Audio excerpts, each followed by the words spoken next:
നമസ്കാരം, കൊട്ടാരക്കര മീഡിയയിലേക്ക് സ്വാഗതം. കഥകളിയുടെ ഈറ്റില്ലമായ കൊട്ടാരക്കരയിൽ നിന്ന് കഥകളി രംഗത്തേക്ക് ഉയർന്നു വന്ന സ്ത്രീ സാന്നിധ്യമാണ് കൊട്ടാരക്കര ഭദ്ര. ബാല്യത്തിൽ കഥകളിയുടെ ആദ്യ പാഠങ്ങൾ കൈതക്കോട് രാമൻപിള്ള ആശാനിൽ നിന്നും വേഷങ്ങളും തുടർ പഠനവും മയ്യനാട് കേശവൻ നമ്പൂതിരിയിൽ നിന്നും പഠിച്ചു. ദുര്യോധനവധം പാഞ്ചാലിയായി അരങ്ങേറ്റം. കഴിഞ്ഞ 35 വർഷമായി കഥകളി രംഗത്ത് സജീവ സാന്നിധ്യം. 10,000-ൽ പരം അരങ്ങുകളിൽ സ്ത്രീവേഷങ്ങളുടെ പകർന്നാട്ടവുമായി കഥകളി രംഗത്തെ സജീവ സാന്നിധ്യമായിരുന്നു അകാലത്തിൽ നമ്മെ വിട്ടുപിരിഞ്ഞ കൊട്ടാരക്കര ഭദ്ര. കഥകളിയുടെ തുടക്കം മുതൽ കൊട്ടാരക്കര ഭദ്രയുടെ കൂടെ പ്രവർത്തിച്ചവരുടെ ഓർമ്മകളിൽ അല്പനേരം. ബഹുമാന്യരെ, എൻ്റെ പേര് കലാമണ്ഡലം വിജയകൃഷ്ണൻ ഉണ്ണിത്താൻ. കൊട്ടാരക്കര കഥകളി കലാമണ്ഡലത്തിൻ്റെ സ്ഥാപിച്ചത് മുതൽ, അതായത് 2002 മുതൽ ഞാൻ ഇവിടെ കഥകളി അധ്യാപകനാണ്. അന്ന് മുതൽ ഇന്ന് വരെയും കഥകളി കുട്ടികളെ പഠിപ്പിച്ചുകൊണ്ടിരിക്കുകയാണ്. ശ്രീമതി കൊട്ടാരക്കര ഭദ്രയെക്കുറിച്ച് പറയുകയാണെങ്കിൽ എനിക്ക് അവരുമായി 3 പതിറ്റാണ്ട് കാലത്തെ പരിചയമാണുള്ളത്. ആദ്യമായി കൊട്ടാരക്കര ഭദ്രയെ പരിചയപ്പെടുന്നത് കൊട്ടാരക്കര ഗണപതി അമ്പലത്തിൽ ഒരു കഥകളി പരിപാടിയിൽ വെച്ചായിരുന്നു. അന്നാണ് അവരുടെ വേഷം ആദ്യമായിട്ട് കാണുന്നതും പരിചയപ്പെടുന്നതും. അതിനുശേഷം അവരുമായി ധാരാളം കൂട്ടുവേഷങ്ങൾ ചെയ്യുവാനുള്ള ഭാഗ്യം എനിക്കുണ്ടായിട്ടുണ്ട്. ആദ്യമായി ഞാൻ അവരുമായിട്ട് ഒപ്പം ചെയ്ത ഒരു വേഷം ദുര്യോധനവധത്തിലെ പാഞ്ചാലിയായിരുന്നു.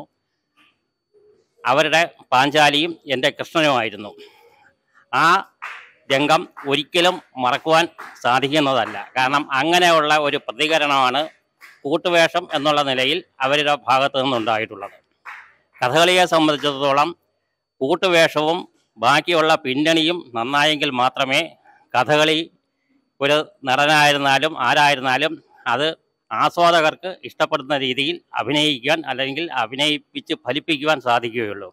ആ കാര്യത്തിൽ ശ്രീമതി കൊട്ടാരക്കര ഭദ്രയുടെ ഭാഗത്ത് നിന്ന് നല്ല പ്രതികരണങ്ങളാണ് ഉണ്ടായിട്ടുള്ളത്. പാഞ്ചാലി മാത്രമല്ല, പ്രധാനപ്പെട്ട പല വേഷങ്ങളും ദക്ഷയാഗത്തിൽ തന്നെ അവരുടെ സതിയോടൊപ്പം ഭർത്താവായും അച്ഛനായും, അതായത് ശിവനായും ദക്ഷനായും അഭിനയിക്കാനുള്ള ഭാഗ്യം ഉണ്ടായിട്ടുണ്ട്. രണ്ടും വ്യത്യസ്തങ്ങളായിട്ടുള്ള അനുഭവങ്ങളാണ് ഉണ്ടായിട്ടുള്ളത്. അതുപോലെ ദേവയാനി ചരിതം, കിരാതത്തിൽ കാട്ടാളത്തി, മറ്റ് രുക്മാംഗത ചരിതം, മോഹിനി, രുക്മാംഗതൻ, ഇതെല്ലാം വേറിട്ടുള്ള അനുഭവങ്ങളായിരുന്നു. എല്ലാം വ്യക്തമായിട്ട് വിശദീകരിച്ച് പറയുവാനുള്ള സമയ ചുരുക്കം കൊണ്ട് ഇവിടെ ഇത്രയും പറഞ്ഞ് നിർത്തുകയാണ്. നന്ദി, നമസ്കാരം. ഞാൻ കൊട്ടാരക്കര ഗംഗ, കഥകളി പെർഫോമർ. കൊട്ടാരക്കര ഗണപതി മഹാക്ഷേത്രത്തിൻ്റെ അടുത്തായിട്ട് താമസിക്കുന്നു. 1978 മുതൽ എൻ്റെ ഭർത്താവിൻ്റെ ഉറ്റ സുഹൃത്തായി ഞാൻ പരിചയപ്പെട്ട കൊട്ടാരക്കര ഭദ്ര, അവർക്ക് കഥകളി പഠിക്കാൻ വേണ്ടി ഒരു കൂട്ടന്വേഷിച്ചു. ആ കൂട്ടിൽ ഞാനും ഭാഗഭാഗമാക്കി. അങ്ങനെ ഞങ്ങൾ ഇരുവരും 1982 കഥകളി പഠിക്കാൻ തുനിഞ്ഞു. 1983 ഇരുവരും ഒരേ ദിവസം അരങ്ങേറ്റം ചെയ്തു. അന്ന് തൊട്ട് ഭദ്രയുടെ വേർപാട് വരെയും ഞങ്ങൾ സഹോദരിമാർ തന്നെയാണ്. അത്രമേൽ സ്നേഹമുണ്ടായിരുന്നു. ഇന്നും അത് മറച്ചു വയ്ക്കാൻ പറ്റില്ല. കഥകളിക്ക് ഒപ്പം പോവുക, അതേപോലെ ഒപ്പം വേഷം കെട്ടുക, അതേപോലെ കഥകളിയുടെ ചർച്ചകളിലെല്ലാം ഒപ്പം പങ്കെടുക്കുക, അങ്ങനെ എത്രയോ വേദികൾ, എത്രയോ അരങ്ങുകൾ, ഇതെല്ലാം സമ്പുഷ്ടമായി തന്നെ ഞങ്ങൾ പങ്കുവച്ചു. അവരുടെ മായാത്ത ഓർമ്മകൾക്ക് മുമ്പിൽ അവർ സോദരി മഹാരാജ്ഞി തന്നെയാണ്. അവരുടെ നഷ്ടം നമുക്കെല്ലാവർക്കും ദുഃഖത്തിലാഴ്ത്തുന്ന ഒന്നാണ്, പ്രത്യേകിച്ച് എനിക്കും. നന്ദി. നമസ്തേ. ഞാൻ കൊട്ടാരക്കര തമ്പുരാൻ സ്മാരക കഥകളി കലാമണ്ഡലത്തിലെ ചെയർമാനാണ്. പേര് പി ഹരികുമാർ. കൊട്ടാരക്കര ഭദ്ര എന്ന ആ മഹാനടിയുമായി എൻ്റെ പരിചയം ഏതാണ്ട് അരനൂറ്റാണ്ടിലേറെയാണ്. നൃത്ത രംഗത്തിലൂടെ വന്ന് നാടക രംഗങ്ങളിലൂടെ കഥകളി മേഖലയിൽ എത്തിപ്പെട്ട ഒരു അനുഗ്രഹീത നടിയാണ് കൊട്ടാരക്കര ഭദ്ര. ഈ കലാമണ്ഡലവുമായി ഏതാണ്ട് 22 വർഷത്തോളം ഉള്ള ബന്ധമാണ് ഞങ്ങൾക്കുള്ളത്. ഞങ്ങൾ നടത്തിയിട്ടുള്ള 32ഓളം കഥകളിൽ ഭദ്ര ഞങ്ങളോട് സഹകരിച്ചിട്ടുണ്ട്. ആ വലിയ അനുഗ്രഹീത കലാകാരിയുടെ ഒരു വലിയ മനസ്സ് അത് വെളിപ്പെടുത്താനാണ് ഞാൻ ഉദ്ദേശിക്കുന്നത്. കഥകളി മേഖലയിൽ എന്നും എക്കാലവും നിലനിൽക്കുന്ന ഒന്നാണ് സീനിയോറിറ്റി പ്രശ്നം. ആ സീനിയോറിറ്റി ഒരു നടനും വിട്ടുകൊടുക്കുകയില്ല. പക്ഷെ ഭദ്ര മാഡം അങ്ങനെയല്ല. ഞാൻ ഇരിക്കുമ്പോൾ എൻ്റെ കുഞ്ഞുങ്ങൾ നല്ല വേഷങ്ങൾ കെട്ടി ഞാൻ ഇരിക്കുമ്പോൾ വേണം അവർ വളരുന്നത് കാണാൻ എന്ന് പറഞ്ഞ് ആ മഹാനടിയുടെ മുന്നിൽ വന്ന പല വലിയ വേഷങ്ങളും കലാമണ്ഡലത്തിലെ കുഞ്ഞുങ്ങൾക്ക് വേണ്ടി ഒഴിഞ്ഞു കൊടുത്തിട്ടുണ്ട്.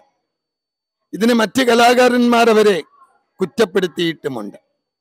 അതുപോലെ ഏത് കഥാപാത്രവും കൈകാര്യം ചെയ്യാനുള്ള ആ മഹാമനസ് ഞാൻ ഓർക്കുന്നു. ഒരിക്കൽ കൊട്ടാരക്കര മഹാഗണപതി ക്ഷേത്രത്തിൽ ദുര്യോധനവധം കഥകളി ആടുമ്പോൾ അതിൻ്റെ പ്രധാന വേഷമായ പാഞ്ചാലി മറ്റൊരു നടൻ കെട്ടിയിട്ട് അവസാനം ദുശാസനെ കൊന്ന് ഭീമൻ പാഞ്ചാലിയുടെ മുടിയിൽ ചോര പുരട്ടുന്ന ആ ഒരു രംഗം വന്നപ്പോൾ മെയിൻ നടൻ ഒത്തിരി കാത്തിരിക്കണം എന്നുള്ളതുകൊണ്ട് കളഞ്ഞേച്ചു പോയി. ഞാൻ ചെന്ന് ഭദ്ര മാഡത്തോട് പറഞ്ഞപ്പോൾ അതിനെന്താ, നമ്മുടെ അമ്പലത്തിൽ കളി വിജയിപ്പിക്കേണ്ടത് നമ്മുടെ കടമയല്ലേ എന്ന് ചോദിച്ച് നല്ല മനസ്സോടുകൂടി വന്ന് ആ രംഗം ചെയ്തത് കഥകളി ലോകത്തിന് തന്നെ ഒരു മാതൃകയാക്കിക്കൊണ്ടാണ് ഭദ്ര മാഡം അന്ന് പ്രവർത്തിച്ചത്. ലോക ഭൂപടത്തിൽ കൊട്ടാരക്കരയ്ക്ക് സ്ഥാനം നേടിക്കൊടുത്ത വിശ്വോത്തര കലയാണ് കഥകളി. ബാലവീര കേരളവർമ്മ എന്ന പേരിൽ കൊട്ടാരക്കര തമ്പുരാൻ എന്ന അറിയപ്പെടുന്ന ആ കലാകാരനാണ് കഥകളി എന്ന വിശ്വോത്തര കലയ്ക്ക് ബീജാവാപം ചെയ്തത്. അതുകൊണ്ട് തന്നെ കഥകളിയുടെ ഉറവിടം കൊട്ടാരക്കരയാണ്. ഇന്ന് ലോകത്തിൻ്റെ ഏത് കോണിൽ ചെന്നാലും കഥകളി എന്ന കലയെ അറിയാൻ വയ്യാത്ത ഒരാളും ഉണ്ടാവില്ല. വിദേശികളടക്കം വിവിധ രാഷ്ട്രങ്ങളിൽ നിന്ന് ആളുകൾ കഥകളിയെക്കുറിച്ച് പഠിക്കാനായിട്ട് കൊട്ടാരക്കരയിൽ എത്തുകയാണ്. അങ്ങനെ എന്തുകൊണ്ടും കൊട്ടാരക്കരയ്ക്ക് അഭിമാനിക്കാവുന്ന ഒന്നാണ് കഥകളി. ആ വിശ്വോത്തര കലയ്ക്ക് ബീജാവാപം ചെയ്ത കൊട്ടാരക്കര തമ്പുരാന്റെ സ്മരണാർത്ഥം 2002 രൂപം കൊണ്ടതാണ് കൊട്ടാരക്കര തമ്പുരാൻ സ്മാരക കഥകളി കലാമണ്ഡലം. അതിൻ്റെ ജനറൽ സെക്രട്ടറിയാണ് ഞാൻ. എൻ്റെ പേര് എൻ സതീഷ് ചന്ദ്രൻ, അഡ്വക്കേറ്റാണ്. രാമനാട്ടം കഥയെ ആസ്പദമാക്കി, രാമായണത്തെ ആസ്പദമാക്കി കൊട്ടാരക്കര തമ്പുരാൻ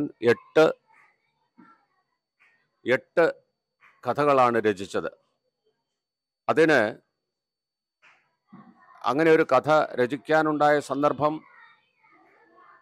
തെക്കർക്ക് കഥകളി ആസ്വദിക്കാനുള്ള കഴിവില്ല എന്ന ഒരു ആക്ഷേപം ഉണ്ടായപ്പോൾ അതിൽ മനംനൊന്ത് അദ്ദേഹത്തിൻ്റെ ഇഷ്ടദേവനായ കൊട്ടാരക്കര ശ്രീ മഹാഗണപതി ക്ഷേത്രത്തിൽ എത്തുകയും കുളക്കടവിൽ വിഷാദ മൂകനായിരിക്കുമ്പോൾ ജലോപരിതലത്തിൽ ചില കലാരൂപങ്ങളുടെ ദൃശ്യങ്ങൾ കാണുകയും അതിനെ അടിസ്ഥാനപ്പെടുത്തിയാണ് ഈ രാമായണത്തെ ആസ്പദമാക്കി കഥകൾ രചിക്കുകയും വേഷങ്ങൾ നിർണയിക്കുകയും ചെയ്തത് എന്ന് പറയപ്പെടുന്നു.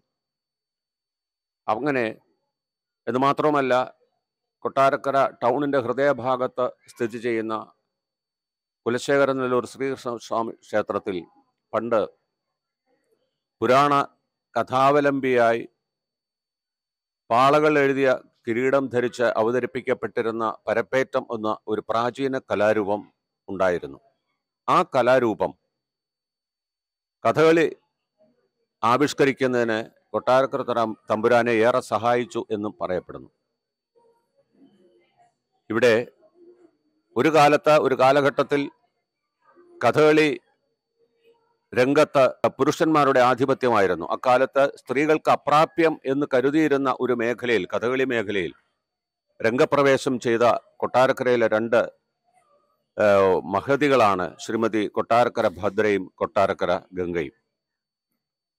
ആ അതുല്യ കഥകളി നടിയാണ് ശ്രീമതി കൊട്ടാരക്കര ഭദ്ര ഇപ്പം നമ്മെ വേർപിരിഞ്ഞത്. ഇത്ര കണ്ട് എളിമയും വിനയവും ഉപാസനയും ഉള്ള ഒരു കലാകാരിയെ കാണാൻ കഴിഞ്ഞിട്ടില്ല എന്ന് തന്നെ പറയാം. എന്ന് മാത്രവുമല്ല, ഏറ്റവും അധികം അർപ്പണ മനോഭാവം ഈ കലയോട് ഉണ്ടായിരുന്നു. ഒരുപാട് പ്രതിസന്ധികൾ അതിജീവിച്ചാണ് ഈ കലയിലേക്ക് ആ മഹതി രംഗപ്രവേശം ചെയ്തത്. എനിക്ക് ആ മഹതിയുമായിട്ട് ഏതാണ്ട് 25 വർഷത്തെ പരിചയമുണ്ട്. ഒരു ആത്മീയ പ്രഭാഷകൻ എന്നുള്ള നിലയിൽ എനിക്ക് ഏറ്റവും അധികം പ്രോത്സാഹനം തന്ന ഒരു സഹോദരി സ്ഥാനത്ത് നിൽക്കുന്ന ഒരു മഹതി കൂടിയാണ് ശ്രീമതി കൊട്ടാരക്കര ഗംഗ. ഏതായാലും ആ വേർപാട് നമുക്കൊരിക്കലും താങ്ങാൻ ഒക്കാത്തതാണ്. എങ്കിൽ തന്നെയും മരണം എന്നതൊരു സത്യമാണ്. അതിനെ ഏതൊരു മനുഷ്യനും നേരിട്ടേ പറ്റൂ. ഭഗവത്ഗീതയിൽ പറയുന്നത് പോലെ ജാതസ്യ ഹി ധ്രുവവും മൃത്യു ധ്രുവം ജന്മമൃതസ്യ ച. ജനിച്ചാൽ മരണമുണ്ട്, മരിച്ചാൽ വീണ്ടും ജനനമുണ്ട്. ഈ സത്യത്തെ നാം എല്ലാവരും നേരിട്ടേ പറ്റൂ എന്നതുപോലെ ആ മഹതിയും നമുക്ക് ഇന്ന് ഓർമ്മയായി. ഈ സ്ത്രീ സമൂഹത്തിന് ഏറ്റവും കൂടുതൽ കഥകളിയോട് ആഭിമുഖ്യം ഉണ്ടാക്കി കൊടുക്കുന്ന അല്ലെങ്കിൽ കൊടുത്തുകൊണ്ടിരുന്ന ഒരു മഹതി കൂടിയായിരുന്നു ശ്രീമതി കൊട്ടാരക്കര ഭദ്ര. കൊട്ടാരക്കര ഭദ്ര ചേച്ചി പ്രശസ്ത കഥകളി നടി. അവർ നമ്മളെ വിട്ട് പോയി, വിഷ്ണു ലോകം പ്രാപിച്ചു. നമുക്കെല്ലാം വളരെ തീരെ ദുഃഖമാണ്. അവരെ പറ്റി പറയുമ്പോൾ എനിക്ക് എൻ്റെ ഒരു 10-40 വർഷത്തിൽ കൂടുതൽ അടുപ്പമുണ്ട്. പരിപാടി സ്ഥലത്ത് വെച്ചായാലും അല്ലാണ്ടായാലും അവർ കൊട്ടാരക്കരയുടെ പേര് ഉയർത്തുന്ന കാര്യത്തിൽ അവർ രണ്ടുപേരും, കൊട്ടാരക്കര ഭദ്ര, കൊട്ടാരക്കര ഗംഗ, രണ്ട് കഥകളി നടിമാർ വളരെ പ്രശസ്തരായിരുന്നു. കൊട്ടാരക്കര ഓർക്കുമ്പോൾ തന്നെ നമുക്ക് അവരെ ഓർമ്മ വരും. പരിപാടി സ്ഥലത്ത് വന്നാലും ഇന്ന വേഷം വേണമെന്നോ അല്ലെങ്കിൽ കളി കഴിയുമ്പം പ്രതിഫലത്തെ പറ്റി കുറഞ്ഞു പോയെന്നോ അങ്ങനെയൊന്നും യാതൊരു വിധ ആക്ഷേപവും അവരെ പറ്റി പറയാൻ പറ്റത്തില്ല. നല്ല സ്വഭാവത്തിനുപരി അവരെ പ്രവൃത്തി എല്ലാം കൊണ്ടും വളരെ നല്ല ഒരു നടിയായിരുന്നു. ഞാൻ പറയുകയാണെങ്കിൽ ശരിക്ക് അവർക്ക് അർഹതപ്പെട്ട അംഗീകാരങ്ങളൊന്നും കഥകളി ലോകത്തുനിന്ന് കൊടുക്കാൻ സാധിച്ചില്ല, അല്ലെങ്കിൽ നാട്ടുകാർക്ക് കൊടുക്കാൻ സാധിച്ചില്ല. അതിൽ ഒരു വലിയ ഖേദകരമായ കാര്യമാണ്. എന്തായാലും അവരുടെ ആത്മാവിന് നിത്യശാന്തി നേർന്നുകൊണ്ട് നമസ്കാരം.